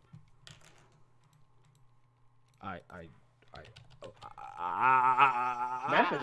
I mean, they're not an elite defensive team. They are a little slower without Ja Morant, so the pace is a little down. But again, all the usage. Again, DeAndre Jordan on a back-to-back. I don't expect him to play a ton of minutes. What? Yep. All right. Chat, I know you're with me on this. Jared Allen and Karis LeVert. The last back-to-back, DeAndre Jordan played 19 the first night, 30 the second night. That's cute. I mean, but I just don't get like why are we putting him in the old folks' home all of a sudden? I know, yeah. I mean, I kind of grouped him in. You're kind of just making stuff up as you go. No, I mean, you would think DeAndre Jordan with with Kyrie and Durant, it's guys like that. I expect Allen's a younger guy. He's starting now. See more minutes. I mean, if Allen sees 32, 35 minutes, he smashes here, right? Why would he see 32, 35 minutes? I mean, he saw 28 last game yesterday. How many did DeAndre? Why though? Why are we giving him more minutes? My theory was it's the back-to-back DeAndre Jordan. So DeAndre Jordan, the old man DeAndre Jordan, who played 18 minutes last night, can't go out there and play another 8. DeAndre played 18 minutes and he still didn't get 30 minutes. I'm rolling with Jared Allen. Good matchup percentage. That's what I'm saying. Bottom 5. I'm rolling with it. I'm not letting you talk me off this. No, I'm not. I'm just want you to like not spew bull crap. Like you're literally just making stuff up. I guess you're just gonna have no Jared Allen. You just said you could tier one of them, and get 50 out of them. Yep. With LeVert, you're telling me LeVert and Jared Allen are going to combine for 100 plus. Joe Harris is the fish player of the day. He's that, when Juancho dropped 40, everyone goes back to him and gives you like 25. Joe Harris will get you like 24 today. It'll be cute. Looking for 35 fantasy points for Allen. 50 is upside. He has crazy game potential. I like him in faster paced matchups. This is not one of them. At 7K, 6.8K, I don't see him making his way into a priority for me. I'm going to have my high dollars on Vucevic. I'm going to be punting with Daniel Tice. And I'm going to be looking at Julius Randle on DraftKings. Again, this is from a DK point. Tice is power forward. I have him in my power forward slot. Okay. I mean, that's cool. It's cool that you like him. I don't think he's a bad play inherently. I think you're making up reasons that don't exist. Because there's just there's no plausible reason for me to believe that all of a sudden he's getting more minutes than he got last night. Like, other than, it's a back-to-back, he's younger, right? But, like, that's not, I don't know. Did we say he fouled out? No, he didn't foul out. So, I don't see what I'm not making up reason. I still got an extremely deep rotation for the Nets. People think the Nets are without Kyrie, Dinwiddie, KD, they're short. They're not. This is the deepest team in basketball. There's plenty of minutes to go around. And it's evident as last night as like the DeAndre got 18 minutes, Jared Allen still didn't get 30 minutes. So I don't. You're just making stuff up. Chris Chioza, 3K on DraftKings, 3,600 on FanDuel. Was a solid value play last night. I could see the hype on him. Man, looking at the Grizzlies here, I definitely think I don't want to give up on Dillon Brooks and Colin Anderson. I'll probably tier 3 them and hope for the best. Would like to maybe run it back just a little bit. Do we have their pace like without John Morant? It's a lower pace. Like, you don't have to overthink it. Anyway, let's go check out the live chat, get caught up. Danny says, the Anderson's got to take us in the game? Yeah, I want Colin Anderson to be on every single slate just for that intro. Keith says, your boy has a horrible take. DJ fouled out in 18 minutes. Wait, did he foul out? DeAndre. 3 fouls. 7. He did not foul out. He didn't foul out. But it's still a terrible take. So, how many Nets in one lineup, Gun? 1. Karis LeVert, how many trains? Are we kidding? Yeah, a lot of trains. You could put 2 or 3. You could, but I'm not forcing in minimum nets here. Give me LeVert. If LeVert ends up being the only net I have on this slate, then it ends up being the only net. I'm gonna have Joe Harris in the mix, and for value, I can see TLC. And for deep tournaments, 100, 150 lineups, 50 lineups, I'll have a little taste of Jared Allen. I'm not as high as you are though. DJ Prince was okay last game. It was okay, okay, but I'm not. It's whatever. Jared Allen's good for 35, 40 is fantasy points from his elite for center. I like the play in and of himself. I also think Jared Allen gets toasted on defense. And Jonas Valanciunas, FanDuel 6,700. He's in the spot too. It's there. I like him more than Anderson or Brooks today. I mean, obviously I'm still hurt from Brooks and Anderson. That's fair, but that center spot is pretty tasty. DeAndre Jordan recorded 5 fouls in 4 minutes. That's when you got Max Allen. That's against Utah. That was the game before. Gotcha. Okay. Allen's averaging 1.3 fantasy points per minute. It's not the per minute that I'm pushing back on, Paul or Chad. It's the minutes, the total minutes. I don't know that I'm believing that this is a 35-minute spot. I don't see why. Why is that? Hear you. I will say that the Grizzlies do allow 6.7 blocks per game right now, so there is some block potential for Jared Allen, who has shown block potential in the past. 2020 easy spot. I don't hate This is about to be the next like Peyton Pritchard spot. I don't hate the thought of Jared Allen at tournaments. I just disagreed with him being tier 1 and the made up reasons out of thin air of why he would be a better play today than last night. It's a back-to-back. There's travel. There's he only had 28 minutes left. Like I just don't. I'm just not buying it. Right. Allen has no minute ceilings. He got nut opportunity against Utah and barely cracked 30. Okay. All right. That's enough for that game. Let's move on to the next game. Golden State Warriors hosting the Los Angeles Clippers. Projects 35 for the Clippers. Patrick Beverley, Paul George, Kawhi Leonard, Nick Batum, Serge Ibaka taking on Steph Curry, Andrew Wiggins, Kelly Oubre Jr., Draymond Green, and James Wiseman. A 229 total. 7-point spread in favor of the Clippers. Steph Curry popped up with a questionable tag due to an ankle injury. When I went live, Fantasy Lab said that he was expected to play. I'll refresh my Roto World depth chart here and see if we can get maybe a more updated blurb on Steph Curry to see if there's any news to shake that up just a little bit. Golden State. Steph Curry ankle has been downgraded from probable to questionable. And that was earlier, and then Lab said he was expected to play. Says this is a surprise after Curry made it through partial practice on Thursday. Steve Kerr downplayed the injury as well, but the Warriors will be cautious here and see how he feels after warm-up. So at the very least, there's a chance, and it's above 0%, that Steph Curry doesn't play today. We got a 7-point spread. The Clippers did play full strength on a back-to-back against the Warriors the other night, and I mean full strength. They had Paul George, Kawhi, and Marcus Morris back into the mix. So with Curry, it's an uphill battle. Without Curry, this could be a slaughter. You would be leaning on Andrew Wiggins and Kelly Oubre to kind of fight. But at the very worst, like it's a tough spot all the way around. Steph Curry's 10K on DraftKings, 9.7K on FanDuel. The matchup, if the Clippers are full strength here, the matchup isn't anything like pristine, crossing up with Beverly, with Paul George, with Kawhi Leonard, guys like that. So I can kind of confidently like stay away from Curry no matter what. And that ankle injury just kind of like makes it that much easier to hope he doesn't break the slate. And then the Clippers side, one of the guys I was using for value was Nick Batum. But now that Marcus Morris is back in the mix, Nick Batum might go down 10 minutes a game in minutes. He got 26 minutes against Golden State.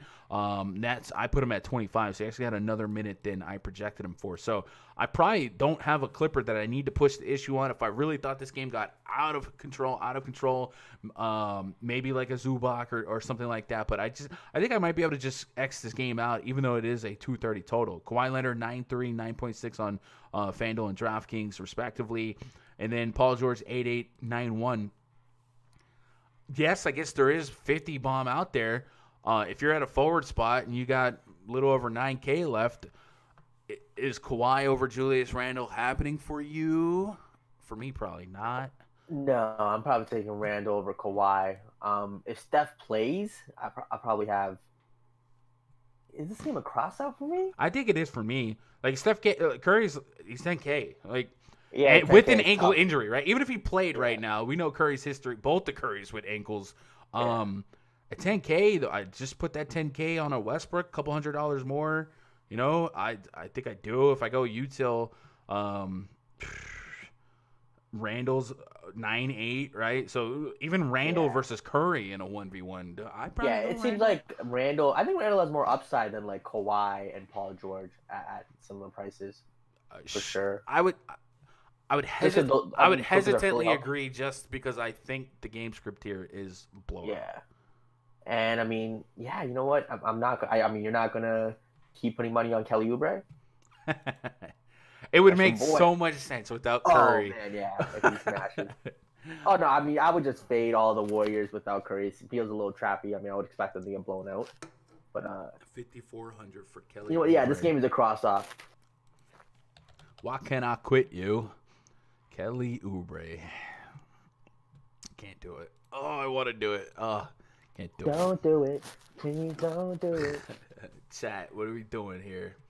By the way, we got 66 likes. We got a thumbs down. Oh, hater in the house. 241 viewers, man. You guys want to show some love and you want to cash tonight, it's been scientifically proven that your odds of cashing big go up when you hit the thumbs up button right here on this channel. So if you want to cash tonight, hit the thumbs up. Maybe you push 100. We had 100 likes during a stream the other day, and my mind was blown because that never happens. It made me feel warm and fuzzy. Let's go, you guys want to make me feel warm and fuzzy? Let's get to 100 likes. We at 65. Keep it moving.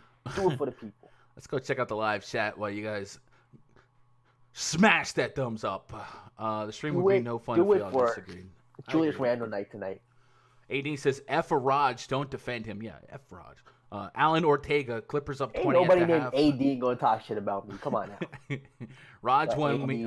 Paul says Raj won me money with Barnes, so he is good. All right. Yeah, buddy. Shout out Harrison Barnes. Anthony Melton for value. Perhaps you're reaching. Perhaps I think I like Melton as a point per minute guy. He's another one of those guys that I do struggle to be confident with a minute projection that I would want to invest in.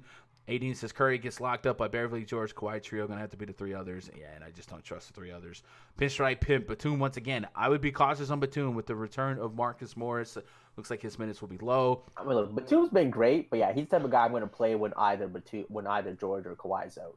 Well, not just that. Like, I was playing him with the night George was out, but Marcus Morris was also out. So true. Morris needs some of those forward minutes.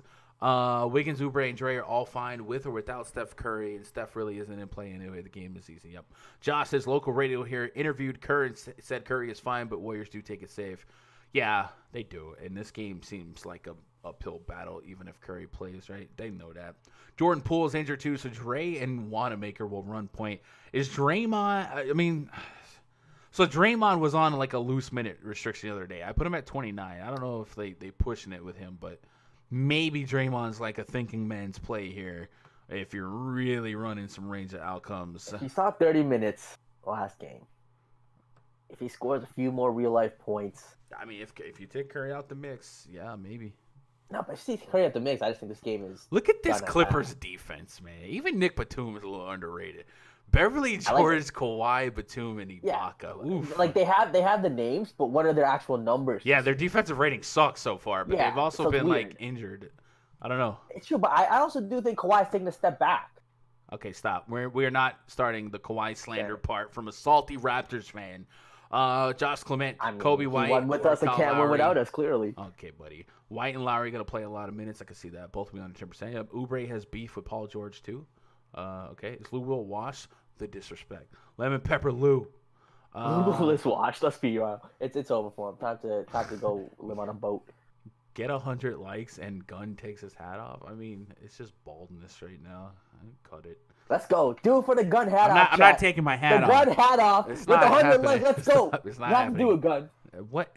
I'm just bald. Like what? It's head. Yeah, they just want to see the hat off. For the people. I've done streams without a hat before. Like, what are you guys talking about? Let's go, chat. Put the hat off. 100 likes. 25 more to go. I'll hit the like button. I'll drop the Jalen Carter new hit single live on the air. January 15th. Get ready. That 5-man Clipper line has an 82 defensive rating. Yeah. So I mean, these names are just ridiculous, right? Like on NBA 2K, like these are all probably like B+ defenders, and now you put them in. Maybe Batum doesn't have the 2K love, but historically we know he can be a lanky problem, right? Anyway, let's move on to the next game. Chicago Bulls at the Los Angeles Lakers.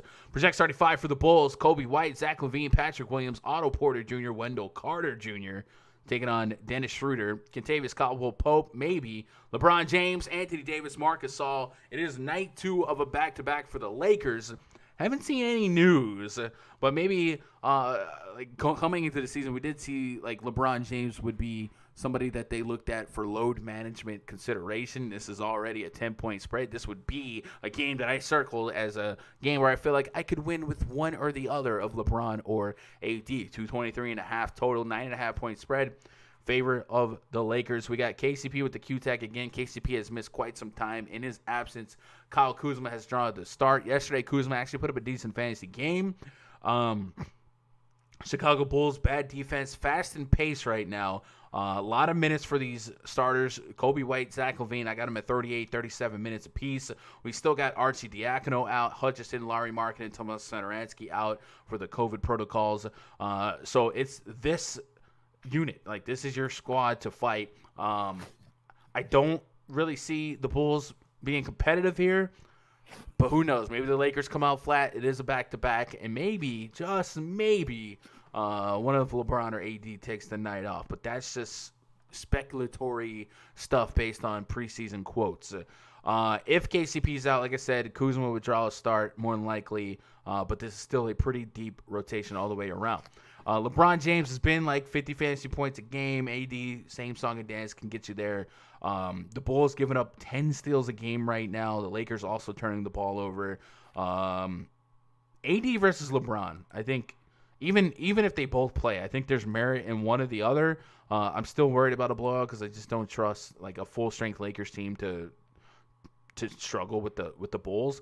But AD and LeBron game log are just kind of good. Like almost 50 last night for AD. Like they're giving you what you need, but they're still giving you. But if you take that late night hammer 50 bomb, you'll take it, right? You'll just be confident. Like, all right, my table setters got me this. AD or LeBron, let's go.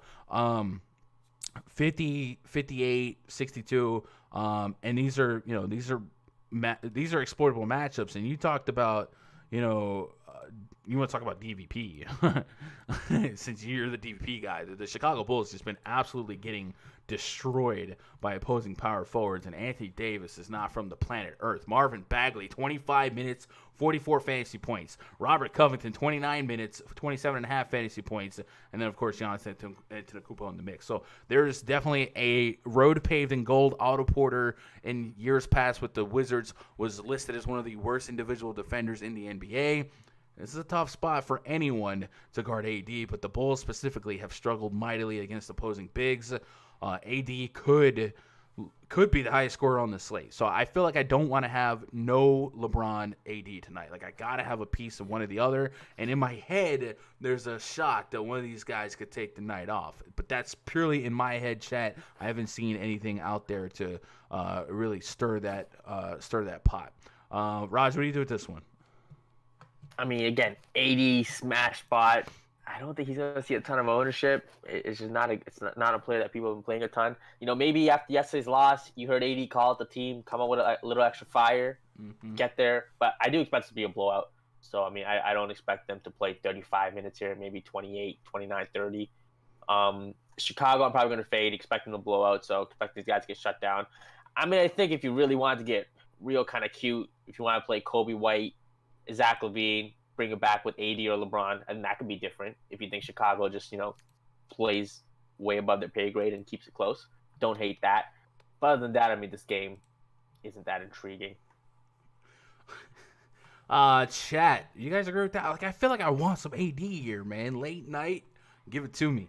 Pascal and garbage time, I don't know about that one. That 5-man Clipper Orlando has 82 defensive rating. Oof. Chill. Kawhi hasn't lost anything. I really don't want to start this nonsense, this motor mouth here. 5 games into the season, Kawhi Leonard has lost a step. He's really not what he used to be, you guys. That's my Raj impression. Remy says 100 likes, gun takes the hat. Oh, come on, buddy. Why y'all doing me like that? No, that's what you sound like. You sound like Aziz Ansari. We sound smoother than a fresh buttermilk biscuit from Popeye. I don't know if that's racist. We sound smoother than a fresh red velvet cheesecake from the Cheesecake Factory. Stop playing yourself. Josh says I worry about White minutes if it's a blowout, if it's a really. So I think Kobe White and Zach LaVine might just be out there floating. But man, you gotta pay those prices on these guys. So I might be down on those guys. Like I feel like if you are coring, like this in chat, you guys are doing your own thing. But if you're like a Raj Ansari, that's racist. And if you are prioritizing a Vucevic, a Tice, a Karis LeVert, a Julius Randle, it's hard to fit in those 7-8K guards. Like you just can't. So if Kobe White and Zach LaVine fall through the floor, they fall through the floor. So I probably don't push the issue, but yeah, minutes wise, I got them both at some deep minutes, right? I want some AD tonight on FanDuel. I agree with that, Damian. Schroeder's in a good matchup. Schroeder is in a good matchup, but so is everybody on the Lakers. So. 9.5 point spread. We'll see if that moves.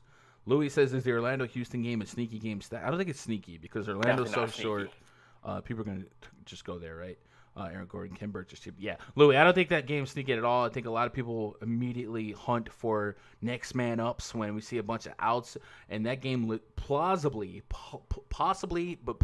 could have no Fournier, no Markelle Fultz, and no Aaron Gordon. That's 3 starters out of the mix against one of the worst defenses so far. So I think Fournier obviously could play, but logistically that could be a team without 3 starters. So everyone's sharp enough to want to go there and pick it up, right? I'm on Birch too. Okay. All right. We got 1 game left on the docket. For that, we'll take a pause for the cause. And while I plug the VIP, you guys keep sending them thumbs ups, man. I would appreciate it. Let's go, chat. Get that like button. We're trying to get to 100, baby. Immediately following the stream, I will be in the RunDFS.com VIP Discord voice chat. This is a Discord that is premium access. If you guys want to jump in that, go to RunDFS.com, get yourself a VIP pass, get signed up, get an account, go to VIP passes, find a pass that's right for you. We got week passes, 2-week pass, month pass. You can get locked in for the rest of the NBA, or you can just lock in for the entire year. And what that'll do is that'll unlock daily access to the proprietary spreadsheets that I've designed, algorithms, projections, my player pools, all that good stuff I have for NBA, NFL, and baseball. And baseball is probably my favorite tool, my spreadsheet. I feel like I'm up there when it comes to tools for baseball DFS. And then, of course, you get daily access, 24/7 access to the Discord, talking trash with Raj, or just jumping in the pre-locked voice chats. Usually 2 hours before lock, we're in there grinding, talking it up, and making our lineups. And then, of course, if you guys had one-on-one questions, you could always DM me on there or whatever. I got you. I got your back. I will be dressing up my personal player pool for each site. Before lock, it'll look like this. You don't have to tell me. You can just compare yours to mine. I'll show you mine if you show me yours. And yeah, you get set up. It's a good way to support the stream, support the channel right here. We'll also have channel memberships. That's a separate entity. So if you guys have been looking at the channel membership stuff, that is not RunDFS.com. That's a different thing. So just know that. But yeah. Where are we at on the likes, chat? Where are we at? We're at 85. Ooh, can we get? Come on, chat. 15 more. 15. Do it for Vince Carter. 15. This guy. The legend. Main event tonight. Raptors at the Sacramento Kings. Project starting 5 for the Raptors. Kyle Lowry, Fred VanVleet, OG Anunoby, Pascal Siakam, Aaron Baines taking on De'Aaron Fox, Buddy Hield, Harrison Barnes, Marvin Bagley, and Rashawn Holmes at 225 total. 5-point spread in favor of the visiting Toronto Raptors. Deep minute projections on this Raptor squad, man. 37 minutes on Lowry. 36.6 on VanVleet. We got 35 on Anunoby. We got Siakam at 36. This is a pretty cheap team all collectively when you consider how many minutes I'm putting on them in the matchup that they're up against. The Sacramento Kings defensive rating so far one of the worst in all of basketball. Bottom 8 to 113.2 points per 100 possessions. So the Raptors are in a good spot to maybe improve upon their poor offensive rating. De'Aaron Fox, questionable. Hurt himself last game. Rashawn Holmes, I think, was taken off the injury report, we said. Yeah, he's fine. He's good to go. All right, so there is a chance De'Aaron Fox doesn't play, and Tyrese Halliburton would be slid into the starting role. We saw him start the second half last game. We also saw with Fox out, Marvin Bagley tried to be great, and Bagley still under 6K. The defensive matchup on paper, right, seems a little tough here against this Raptors lineup. So it's hard for me to specifically point out a king at their price point, be like, I gotta play him. But I get the case for Halliburton at that price and that potential volume of opportunity. Buddy Hield more so on FanDuel than DraftKings. I don't know if 7K DK is in the cards for me. And then Harrison Barnes, man, he's just like that guy that slow burns to 25, 30 fantasy points in a matchup like this. So I could logistically just be out on Kings if we didn't have Fox News by the time at least the 7:30 game begin. Like I said, we can make lineups today and not care about that first game. The Suns and Pistons game is the only game at lock. I don't need to have a piece of that game. So if I just completely fade that game and I don't have to upload my CSV for an extra 30 minutes, that's what I'll do. And you guys should do the same. If you're reserving your lineups, your contests out there, use a dummy lineup full with guys that are not in that game, and you can just late swap it out and give yourself an extra 30 minutes of prep time, right? So I think Raptors, there's not a single Raptor you could put in your lineup, show me a lineup, and I'd be like, nah, you're dumb. Maybe Baines. But like if you had Siakam, Anunoby, VanVleet, Lowry individually, I'd be like, yeah, they all make even Lowry. Like Lowry today, with as shallow as point guard has been so far on FanDuel, like I think Lowry could have a case here for 40 fantasy points against a good matchup. 38 minutes. It might be a slow burn, right? He might need 38 minutes to get 40. But 38 minutes might be coming to him. I think VanVleet's the guy. VanVleet's the guy you want to go over Lowry. He's consistently had better games. Price tag is essentially similar. So give me VanVleet as a late night hammer. Don't hate it. So and what? Look at the Run DFS DVP chart. Look it up. Small forwards. Who's giving up a ton of points? Small forwards. The Toronto Raptors. Right. I gotta calm you down on what DVP is. I'm just saying. You know who's small forward too? My boy Harrison Barnes. Back at it. I mean, they just won't increase his price. He's just at $6K every single day. He's good for 30 in this matchup. Give him a 40 bomb. I'm with it. All right. So now that we're done being stupid, let me put some context to that DVP. Mikhail Bridges, 30 minutes, 25 DKP. Okay. Jason Tatum, not Harrison Barnes, 32 minutes, 56 DKP. Brandon Ingram, also not Harrison Barnes, 36 minutes, 47 DKP. Reggie Bullock, 39 minutes, 20 DKP. And Danny Green, 29 and 17. So I think Ingram and Tatum might be juicing that up a little bit. DVP is dangerous as is, but even more dangerous. But Barnes is so consistent. The Raptors are getting up a ton of points. He's going to play 39 minutes. Who, Barnes? Yeah, 6K. He plays. If you're determined to die on this hill, you have fun. I mean, he literally hasn't killed you in how many games?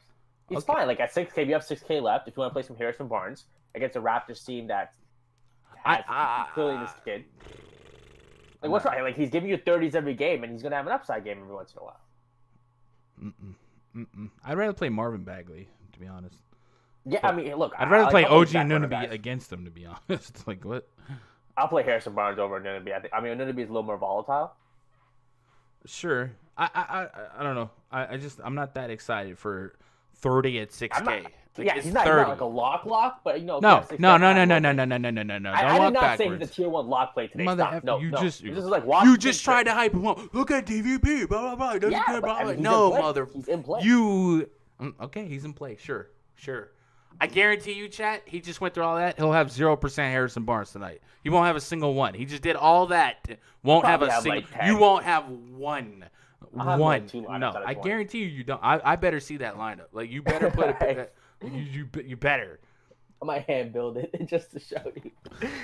Get Harrison Barnes in there. Yeah, he'll okay. Kyle Molina, I can't unhear Aziz. It's funny because he's Indian, so he's Aziz Ansari, and now you are Aziz Ansari. Early season DVP is a product who they go against. Absolutely, Antony. DVP is very easy to manipulate and very tricky. It's slippery. Yeah, no, after 40 games. Yeah, after 40 games, you'll probably be a little more accurate. But even then, it's tricky. Like you gotta look at archetypes and type of opponents because basketball is almost positionless at this point. So be careful. Isn't OG a great defender? Yeah, I think the Raptors at full strength are a good defensive team. Maybe their front court takes a hit now with no Gasol, no Ibaka, but Siakam and Anunoby, I think your wings are gonna be in a battle. He won't have one. I'm just saying, Mitchell Robinson gonna smash this Jack. I could see that. Be mindful that Nerlens Noel is back. Is someone knocking at my door? All right. Another package. Maybe. I do have a lot of packages coming. All right, so that's going to do it. I got 10 minutes to get into the rundfs.com VIP voice chat. So, chat, we're going to pull the plug on that. Tomorrow is Saturday, right? We got NFL playoff football Saturday, Sunday. So, I probably would not expect to have live streams the next 2 days. Maybe a loose video in the morning or something, but I don't want to overcommit. Maybe if you guys gas me up and we're at 90, we're probably gonna hit 100 likes. Maybe if you guys got me to 130 likes, we'll put up a video in the morning, or I'll put up a video in the morning. I appreciate you guys for hanging out on this Friday afternoon. I hope you guys absolutely crush it tonight. If you guys are hanging with me in the VIP, we're going to continue the fun, the conversation in the RunDFS.com VIP Discord. I'll have all my spreadsheet stuff going. I'll have to get I'll probably do minute projections and fantasy projections probably every 30 minutes up until 30 minutes before lock. And then we'll be good, man. I love you guys. I hope you guys come back Monday afternoon for the Monday stream, and we'll see. We'll see if I can get something going up over the weekend, but likely no live streams with playoff football. 6 games. That's a lot of games. Hey, hopefully one of us wins the Millie Maker for football. Yeah, we'll be playing football in the Discord, by the way. So if you guys are looking for some football minds to throw stuff off of, remember, always be placing in there $1 million. I got to keep we got to keep mentioning that off of football. So I love hearing his takes in the Discord because he's super sharp. He grinds. I will see you guys on the flip side. I love you guys. Good luck. God bless, and go win some money.